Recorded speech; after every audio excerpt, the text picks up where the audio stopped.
Est-ce que tu sais que l'âme est le portail d'entrée du cœur? Si nous laissons notre âme ouverte et sans garde, n'importe qui, par exemple la chair, qui est sous l'influence du diable, viendra l'ouvrir pour faire entrer dans notre cœur les choses impures. Pourtant, c'est écrit dans Proverbes chapitre 4, verset 23, qui dit « Garde ton cœur plus que toute autre chose, car de lui viennent les sources de la vie. » Pour réussir cette tâche à garder notre cœur pur, grâce au Saint-Esprit, j'ai compris que nous devons veiller constamment, déclarer la parole de Dieu constamment et éduquer constamment notre âme. En effet, notre âme est comme un enfant. Si notre âme n'est pas éduquée, elle fera n'importe quoi. Cependant, notre âme, c'est quoi au juste?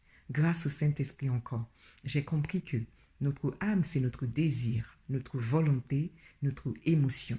Si nous ne mettons pas captives nos désirs, nos volontés, nos émotions, ainsi de suite, sous l'obéissance de Christ, la chair le fera pour le diable, et ce dernier fera entrer dans notre cœur les choses impures. Et quand le cœur est impur, il commettra des péchés qui fera certainement éloigner Dieu, car c'est du cœur que viennent les mauvaises pensées, les meurtres, les adultères, les impudicités, les vols, les faux témoignages, les calomnies. C'est Jésus-Christ lui-même qui en parle dans Matthieu chapitre 15, verset 19. Donc, pour réussir à garder notre cœur plus que toute autre chose, tel qu'il nous est recommandé dans Proverbes chapitre 4, verset 23, le Saint-Esprit nous demande de constamment veiller, déclarer la parole de Dieu et éduquer notre âme qui est le portail d'entrée du cœur. D'ailleurs, grâce au Saint-Esprit, j'ai encore compris que si David, l'homme selon le cœur de Dieu, veille et parle constamment à son âme, c'est parce qu'il avait eu la grâce de comprendre que son âme doit absolument être sous le contrôle de Dieu.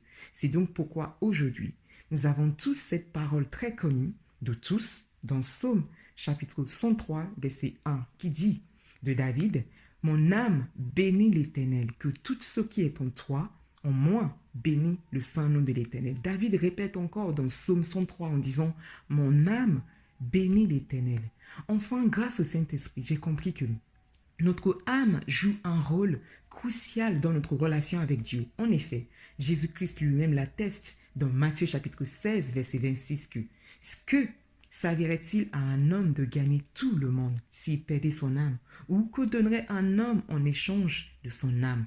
Jésus-Christ donc nous fait comprendre l'importance de notre âme. Donc, grâce au Saint-Esprit, il faut veiller, il faut déclarer la parole de Dieu et il faut éduquer notre âme.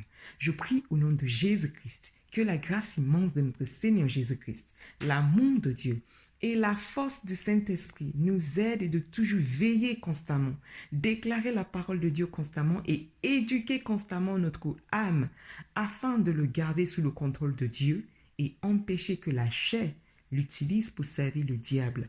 Au nom de Jésus-Christ. Amen. À très bientôt. Bye. C'est Olayemi Kende.